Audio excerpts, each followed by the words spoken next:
हर हर महादेव दोस्तों, आप सुन रहे थे मेरे साथ मनमर्जियाँ भाग 36। गोलू और गुड्डू मुंह लटकाए बेंच पर बैठे थे। गोलू बैठे बैठे थक गया था, इसलिए बार बार उबासी लेते हुए अपना सर गुड्डू के कंधे पर टिका देता और गुड्डू खिंचकर उसे झटक देता।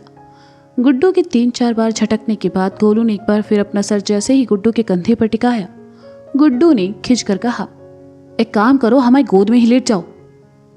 गोलू कुछ कहता उससे पहले गुप्ता जी और गुप्ताइन वहां पहुंच गए और गुप्ता जी ने गुड्डू से कहा, ये सब कब से शुरू कर दिया तुम दोनों ने?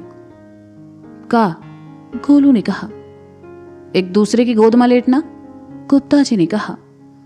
गुड्डू उठा और कहा, अरे का अश्लील बात कर रहे हैं आप चाचा, और यहाँ क्या कर रहे हैं आप दोनों? यहाँ की दही कचौड़ी बहुत जबरदस्त है, वही खाने आए हैं। अबे अस्पताल में कहाँ आते हैं लोग, अपना इलाज करवाने या फिर इलाज करवा रहे हैं उसे मिलने? बहू कहाँ है? गुप्ता जी ने कहा। वो अंदर है, गोलू ने कहा। चलो गुप्ताइन, गुप्ता जी ने कहा और इमरजेंसी की तरफ बढ़ गए। अरे पिताजी, अभी आप लोग पिंकिया से नहीं मिल सकते? गोलू ने पीछे से आवाज दी। हमको किसी का बाप भी नहीं रोक सकता, तुम गाड़ी बुलवाओ, बहू को घर लेकर जाना है, गुप्ता जी ने कहा और चले गए। इनको तो कहीं जाने से हमारे बाप भी नहीं रोक सकते, गोलू ने मुंह बनाकर कहा। अबे तुम्हारे बाप ही है, गुड्डू ने गोलू के सर पर चपत लगाकर कहा। चलिए गुड्डू भैया, बाहर चलकर एक ठो गाड़ी का इंतजाम करते हैं, गोलू ने कहा। उसकी जरूरत नहीं है, हम शोरूम पर फोन कर देते हैं, लड़का पिताजी की गाड़ी लेकर आ जाएगा। लाओ जरा अपना फोन दो हमका, हमारा फोन तो बंद है। कहते हुए गुड्डू ने गोलू से फोन लिया और शोरूम पर फोन करने लगा। गुप्ता जी का घर कानपुर। पिंकी को लेकर घर आते आते शाम के 5 बज चुके थे। गुप्ता जी और गुप्ताइन पिंकी को लेकर घर पहुंचे। गोलू मंगल फूफा को अपनी स्कूटी पर लादे घर आया और गुड्डू अपनी बाइक से पहुंचा। गोलू सहारा देकर पिंकी को अंदर लेकर आया और कमरे में लेटा दिया। गुप्ताइन भी पिंकी के पास आ बैठी। गुप्ता जी, गुड्डू और मंगल फूफा घर के आंगन में थे। गोलू आया तो उसे देखकर गुप्ता जी भड़क गए और कहा, तुम्हारे अंदर अक्ल नाम की कोनो चीज है कि नहीं? इतना बड़ा हादसा हुई गवा और तुम उस साले बहू को अकेले लेकर चले गए, इतो फोन नहीं कर सकते थे हमका? अकेले थोड़े गए थे, जे थे ना मंगल फूफा हमारे साथ, गोलू ने धीमे स्वर में कहा। जे लगे तुमको काम के आदमी, जनरल वार्ड की नर्स के बगल में बैठकर बड़ी बड़ी फेंक रहे थे, वहां से उठाकर लाए हैं इनको, गुप्ता जी ने कहा। तो मंगल फूफा इधर उधर देखने लगे। गोलू ने खुन्नस वाले भाव से मंगल फूफा को देखा। गुप्ता जी को बिगड़ते देखकर गुड्डू ने कहा, जाए दो ना चाचा, अच्छी बात यह है कि पिंकी अब ठीक है और घर में है, और फिर डॉक्टर ने कहा था ना कि घबराने की कोनो बात नहीं है, बस कमजोरी की वजह से चक्कर आए रहा होगा। बात वो नहीं है गुड्डू, बात ये है कि लापरवाही की है। अरे बहू को 8वां महीना चल रहा है, ऐसे में हम और गुप्ताइन तो बस ओका हाल चाल ले सकते हैं, ओके खावे पीवे का ख्याल रख सकते हैं, पर पति का जौन फर्ज है वो तो यही निभाएंगे ना। अरे अपनी मेहरारू के पास बैठे, बतियाए, उसे सुख दुख की पूछें, लेकिन नहीं, इनको तो रंगबाजी से फुर्सत नहीं है, गुप्ता जी ने कहा। गुड्डू ने सुना तो उसे समझ आया कि गुप्ता जी की एक एक बात सही है। गोलू इन दिनों पिंकी को वक्त देना जैसे भूल चुका था। आधा वक्त वह गुड्डू के साथ काम में व्यस्त रहता, बाकी आधे वक्त में वह किसी न किसी कांड में फंसा रहता। अब से देगा चचा, जे सब माँ अकेले गोलू की भी तो गलती नहीं है, हम सबकी गलती है। कभी आप तो कभी पिताजी, जो बेचारे को गरियाते लतियाते रहते हैं। आप दोनों से बचे तो हमारे हत्थे छड़ जाते हैं, फिर दुकान का काम भी दिखता है बेचारा। वो कहा है ना चाचा, गोलू जानबूझकर कोनो कांड नहीं करता है। जे बेचारा तो कर्म करता है, लेकिन वो कांड में बदल जाता है और जे बेचारे की बत्ती बन जाती है। कल एक बड़ा ऑर्डर लिए रहे, बस 2 दिन में वो पूरा हो जाए, ओके बाद हम खुद गोलू को 2 महीने की छुट्टी दे देंगे। जब तक पिंकिया की डिलीवरी नहीं हो जाती तब तक जे पिंकी के साथ रहेगा और उसका ख्याल रखेगा, गुड्डू ने गोलू की साइड लेकर कहा। अब यही बात अगर गोलू गुप्ता जी से कहता तो गुप्ता जी शायद ही उसकी बात पर विश्वास करती, लेकिन गुड्डू की बात पर विश्वास करके उन्होंने कहा, ठीक है गुड्डू, तुम कह रहे हो तो जाओ, 2 दिन की छुट्टी और दीजिएगा, ओके बाद चुपचाप घर आए और अपनी पत्नी का ख्याल रखें। बाप बनने वाले हैं लेकिन अक्कल ढेले भर के नहीं है। अरे काहे चिंतियाए रहे हैं चचा, अभी नहीं तो बाप बनने के बाद आ जाएगी अक्कल, पर आएगी जरूर, गुड्डू ने कहा। तो गोलू झेंपते हुए मुस्कुरा दिया। गुप्ता जी का सर दुखने लगा था, इसलिए सोफे पर आ बैठे और गुप्ताइन को आवाज लगाई। गुप्ताइन ने पिंकी से आराम करने को कहा और बाहर चली गई। ए यार गुप्ताइन, इट्ठो कप चाय पिलाई दो यार, सर बहुत ही दुख रहा है।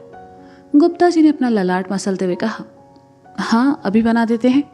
गुड्डू खड़े काहे हो, बैठो, चाय बनाई रहे हैं, पीकर जाना। गुप्ताइन ने कहा और रसोई घर की तरफ चली गई। गुड्डू ने घड़ी में वक्त देखा। आज रात ही शगुन के घर वाले बनारस के लिए निकलने वाले थे, इसलिए उनसे मिलना भी जरूरी था। गुड्डू को घड़ी देखते देखकर गोलू ने कहा, गुड्डू भैया रुक जाइए ना, चाय पीकर निकल जाइएगा। जरा हमारा फोन चार्जिंग पे लगाई दो, हम बाहर हैं, गुड्डू ने कहा और आंगन से निकलकर बाहर सीढ़ियों पर चला आया। शाम का वक्त और उस पर ठंडी ठंडी सुहावनी हवाएं गुड्डू के मन को शांति और सुकून दोनों पहुंचा रही थी। गोलू ने गुड्डू का फोन चार्जिंग पर लगाया और पिंकी के पास चला आया। गोलू को देखकर पिंकी मुस्कुराई और जैसे ही उठने लगी तो गोलू ने उसे वापस लेटाते हुए कहा, अरे लेटी रहो। पिंकी वापस लेट गई। गोलू आकर पिंकी के बगल में बैठा और उसके हाथ को अपने हाथों में लेकर कहा, हमका माफ कर दो पिंकिया, हम तुम्हारा ख्याल नहीं रख पाए। हम ना सच में बॉडम है, बताए रहे हैं। दिन भर बकैती करेंगे, उल्टे सीधे काम करेंगे, सबसे बहस करेंगे, लेकिन तुम्हारे लिए हमरे पास बखत नहीं। सच में पिंकिया, हम बहुत शर्मिंदा है, हमका माफी दे दो बाबू। एक शर्त पर माफ करेंगे, पिंकी ने कहा। अरे तुम बोलो तो, हमको तुम्हारी सारी शर्तें स्वीकार है, गोलू ने कहा। हमको ना गोलगप्पे खाने का बहुत ही मन कर रहा है गोलू, उसका तीखा खट्टा पानी और साथ में इमली की मीठी चटनी, हमें वो खाना है, पिंकी ने बच्चों की तरह मचल कर कहा, जिसे सुनकर गोलू मुस्कुराया और अपने मुंह में आए पानी को गटकते हुए बोला, हाँ हाँ खिला देंगे, लेकिन 2-4 दिन बाद। अभी कहा है ना, आज तुम अस्पताल से आई हो तो कुछ दिन रुक जाओ, फिर लेकर चलते हैं तुमको बाबू के पास। पक्का लेकर चलोगे, पिंकी ने पूछा। अरे हाँ हाँ पक्का, तुम्हारे सर की कसम, गोलू ने कहा। थैंक यू गोलू, तुम बहुत अच्छे हो, पिंकी ने खुश होकर कहा। पिंकी को खुश देखकर गोलू भी मुस्कुरा उठा और अपने हाथों में पकड़े पिंकी के हाथ को चूम कर कहा, अच्छा बाबू तुम आराम करो, हम बाहर हैं। ठीक है जाओ, पिंकी ने कहा। तब तक गुप्ताइन भी पिंकी के लिए चाय और बिस्किट लेकर आ गई और बोली, पिंकी उठो बिटिया, जो चाय बिस्किट खाए लो के बाद दवा ले लो। गोलू उठा और कमरे से बाहर चला आया। गुड्डू सीढ़ियों पर बैठा था और चकिया जाने के बारे में सोच रहा था। कल उसे गोलू को लोकेशन पर भेजना था और खुद बिंदिया की खबर लेने चकिया जाना था। मंगल फूफा गुड्डू के लिए चाय लेकर बाहर आए और उसके बगल में बैठकर चाय का कप गुड्डू की तरफ बढ़ाकर कहा, एक बात कहें गुड्डू। हाँ कहो, गुड्डू ने चाय का कप लेकर कहा। जब तुम और गोलू जगह से चुपचाप बैठते हो ना, पता नहीं कहाँ ऐसा लगने लगता है जैसे तूफान के पहले की शांति है और कोनो बड़ा कांड होने वाला है। मंगल फूफा ने चाय का घूंट भर कर कहा। गुड्डू ने सुना तो उसने मंगल फूफा को घूरा और कहा, जैसे अच्छी बात नहीं मिली बोलने को, मतलब जब भी मुंह खोलोगे कुछ मनहूस ही बोलोगे। जो गोलू के साथ रह के ना आपके दिमाग में भी गोबर भर गवा है। गोबर से याद आया, हम अबू यादवा की घरवाली को नहीं देखते, मंगल फूफा ने दूसरा घूंट भर कर कहा। तो हम क्या करें, नाचे? गुड्डू ने चिढ़कर कहा।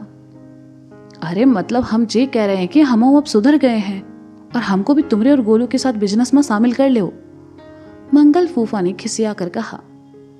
गुड्डू ने सुना तो खामोशी से मंगल फूफा को देखने लगा, तो वहीं गुड्डू की तरफ आते गोलू के कानों में बस आखिरी शब्द पड़े, साथ बिजनेस में शामिल कर लो।